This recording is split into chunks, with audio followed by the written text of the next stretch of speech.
நீங்க படிக்காத பட்டதாரியா இங்க இருக்க இந்தியால இருக்க டிசிஎஸ் எடுத்துக்கங்க, இன்ஃபோசிஸ் எடுத்துக்கங்க, சிடிஎஸ் எடுத்துக்கங்க. இந்த மாதிரி பிகர் கம்பெனில உங்களுக்கு வேலை கிடைக்குமா வித்தவுட் டிகிரின்னு கேட்டீங்கன்னா it is a big question mark. Most of the time interview காலே வராது. வேற நீங்க கூகுள் எடுத்துக்கங்க, யூஎஸ்ல உங்களோட டிகிரிக்கு மதிப்பு கொடுக்க மாட்டாங்க.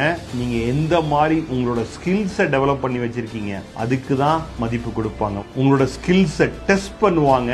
நீங்க உங்க ஸ்கில்ஸ் ரியலி குட்டா இருந்து நீங்க டிகிரி முடிக்காட்டியும் உங்களுக்கு வேலை கிடைக்கும். இதுக்கு பெஸ்ட் எக்ஸாம்பிள் பாத்தீங்கன்னா பில் கேட்ஸ் எடுத்துக்கங்க, ஸ்டீவ் ஜாப்ஸ் எடுத்துக்கங்க. அவங்களோட ஸ்கில்ஸ், டெக்னிக்கல் ஸ்கில்ஸ் பாத்தீங்கன்னா வெரி வெரி ஹை. பட் அவங்க மாஸ்டர்ஸ் பண்ணிருக்காங்களா, கிராஜுவேட் பண்ணிருக்காங்களா அப்படின்னா இல்ல. பட் எவ்வளவு பேர் அந்த மாதிரி இருக்காங்க அப்படின்னு கேட்டீங்கன்னாலும் கொஸ்டின் மார்க் தான். நீங்க டிகிரி படிச்சாலும் சரி படிக்காட்டியும் சரி, என்ன இம்பார்ட்டன்ட்னா உங்க ஸ்கில் தான் இம்பார்ட்டன்ட். ஆக்சுவலா கமெண்ட்ல சொல்லுங்க, டிகிரியை தாண்டி நீங்க என்ன ஸ்கில்ஸ் கத்துக்க போறீங்க ஆர் ஆல்ரெடி கத்துக்கிட்டீங்க அப்படிங்கறத கமெண்ட்ல சொல்லுங்க.